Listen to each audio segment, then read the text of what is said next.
பேரறிஞர் அண்ணா கண்டெடுத்த புரட்சி தலைவர் எம்ஜிஆரின் அரசியல் வாரிசான பண்ருட்டி ராமச்சந்திரன் ஐயா அவர்கள் புதிய கட்சியை துவக்கியுள்ளார்.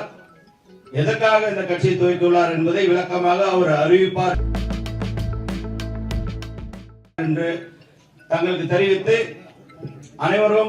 அனைவருக்கும் வருக வருக வருக என்று வரவேற்று வணங்கி மகிழ்கிறேன். நன்றி.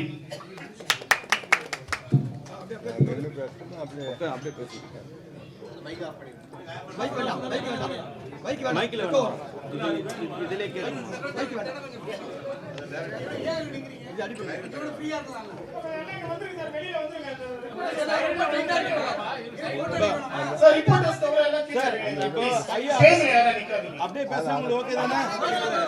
நீ பேசுறத கூட அப்படியே நானும் பேசுறேன். மைக்